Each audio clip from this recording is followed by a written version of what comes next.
இரண்டாம் உலகப் போர். உலகையே தான் ஆளப்போகிறனுங்கிற மன இறுக்கத்துக்கு ஆளானவன் பக்கத்து நாடான ஆஸ்திரியாவை, பக்கத்து நாடான நார்வேயை, பக்கத்து நாடான பிரான்ஸை நான் அடித்து ஒழித்து விட்டேன் என்று அதே இருமாப்போடு அதே மனநோயோடு அண்டை நாடான ரஷ்யாவிற்கு உள்ளே வந்தான். உள்ளே வந்தவனுக்கு தெரியவில்லை கொள்கையோடு ஸ்டாலின் காத்திருக்கிறான் என்று. உள்ளே வந்த ஹிட்லரை ஜோசப் ஸ்டாலின் வீழ்த்தி முடித்தார். உத்தரப்பிரதேசத்தில் அயோத்தியில் தொடங்கிய நரேந்திர மோடி என்கிற நாட்டின் பிரதமர் நேற்று ராமேஸ்வரம் வந்திருக்கிறார். உங்களுக்கு தெரிய வேண்டும், நீங்கள் பீகாரை வீழ்த்தலாம், உத்தரப்பிரதேசத்தை வீழ்த்தலாம், ஆனால் தந்தை பெரியாரின் உருவமாய், பேரறிஞர் அண்ணாவின் கொள்கை முழக்கமாய் முத்துவேல் கருணாநிதி ஸ்டாலின் என்கிற இந்த நாட்டின் முதலமைச்சர் தமிழ்நாட்டின் காவலாக நிற்கிறார். திராவிடம் இந்த பாசிசத்தை வீழ்த்தியே தீரும்.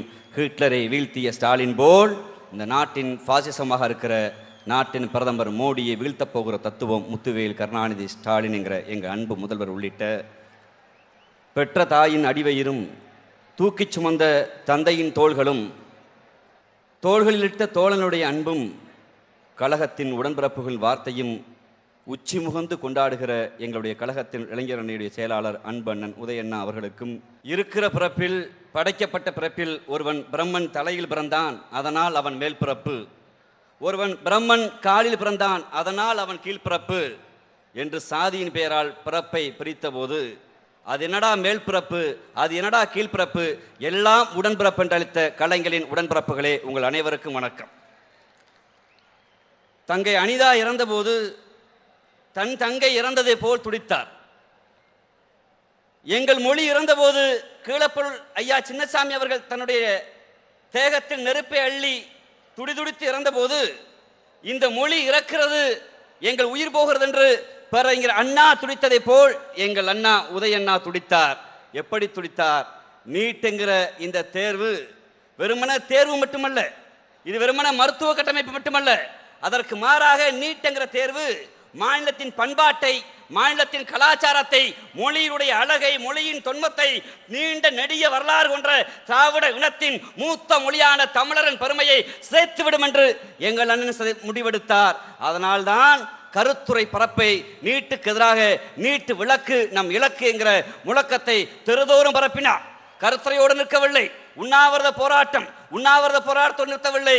ஏறத்தாழ 50 லட்சம் இலக்கு வைத்து கையெழுத்து இயக்கத்தை 7 கோடி தமிழர்களிடம் கொண்டு போய் சேர்த்து 80 லட்சம் கையெழுத்துக்களாக மாற்றி ஒரு கருத்துருவாக்கத்தை செய்து அந்த அட்டைகளை வெளியே காட்சிப்படுத்த வைத்திருக்கிறோம். காட்சி பொருளாக இருக்கிற மாண்புமிகு குடியரசுத் தலைவருடைய கவனத்திற்கு நாங்கள் சொல்ல விரும்புகிறோம்.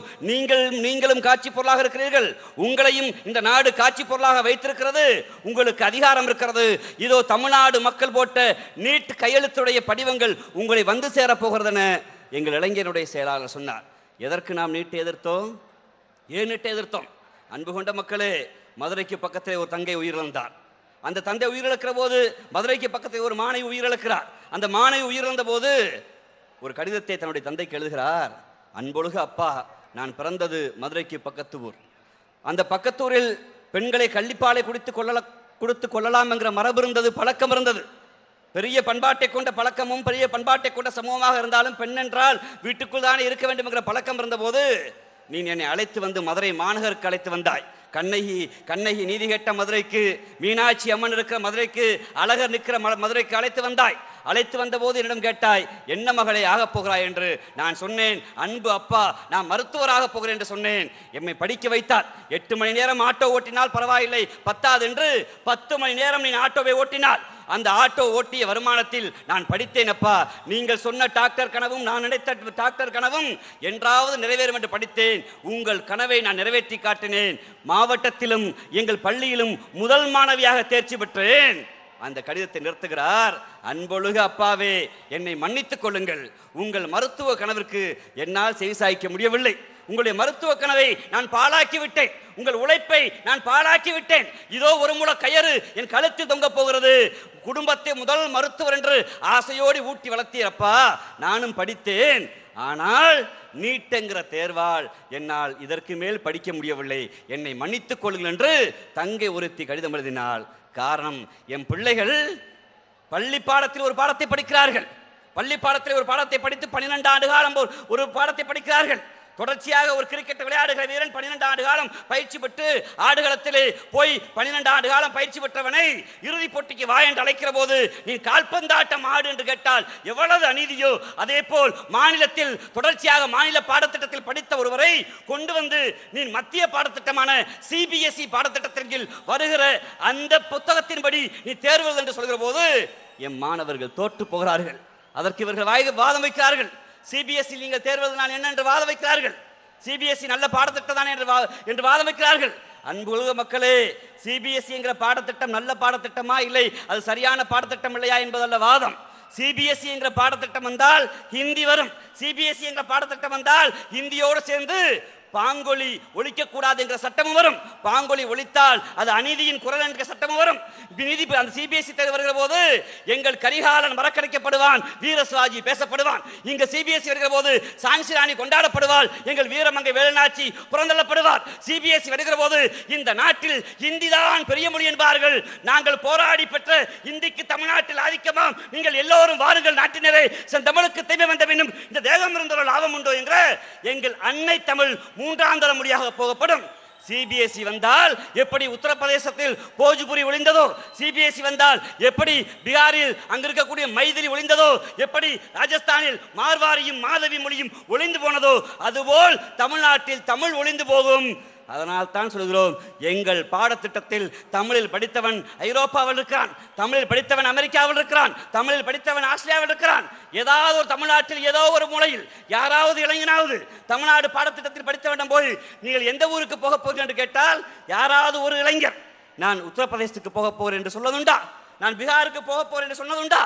அதற்கு மாறாக பீகார் உத்தரப்பிரதேசத்தில் படித்த மைதிலியை மறந்த, போஜ்புரியை மறந்து ஹிந்தியை படித்த அந்த பாவம் போஜ்புரி சகோதரர்களிடம் போய் நீ எங்கு போக போ என்று கேட்டால் அன்னை தமிழ்நாடான தமிழ்நாடு நோக்கி வரப்போகிறேன் என்று சொல்கிறான். காரணம், எங்கள் தமிழை நாங்கள் கட்டி காத்தோம், எங்கள் பண்பாட்டை நாங்கள் கட்டி காத்தோம். நடக்க யுத்தம் மிகப்பெரிய யுத்தம். அன்பு கொண்ட சகோதரர்களே, அன்பு கொண்ட தோழர்களே, நடக்க யுத்தம் இது தேர்தல் யுத்தம், எங்கள் ஜனநாயக யுத்தம், இது பெரிய ஜனநாயக யுத்தம்.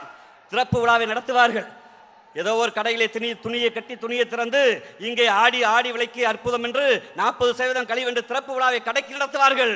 ஆனால் கடவுளுக்கு திறப்பு விழா நடத்தி கடவுள் சிலையை விற்க வருகிற கூட்டம் நாம் கவனத்தோடு இருப்போம். கடவுளையே விற்றுவிட்டான். இந்த நாட்டின் ஜனநாயகத்தை விற்பதற்கு நாட்களாக என்ற கவனத்தை குறிப்போம். நீட்டு விளக்கு என்பது வெறும் பாடத்திட்ட விளக்கல்ல, அதற்கு மாறாக இளையோர் படை பாரதிதாசனுடைய வலிமையான சொற்களையும், தந்தை பெரியார் என்கிற பேரறிஞருடைய அந்த கனவையும், பேரறிஞர் அண்ணா அவர்களுடைய அந்த கொள்கை முழக்கத்தையும், முத்தமிழர் கலைஞருடைய அந்த கொள்கை தெளிவையும் தூக்கி பிடித்து இந்தியா என்கிற நாடு ஒரு மொழி பேசுகிற நாடல்ல, இந்தியா என்கிற நாடு ஒரு மொழி ஒரு மதத்தை கொண்ட நாடல்ல, இந்தியா என்கிற நாடு எல்லோருக்குமான நாடாக சமைக்க உறுதியேற்போம். வாய்ப்புக்கு நன்றி, வணக்கம்.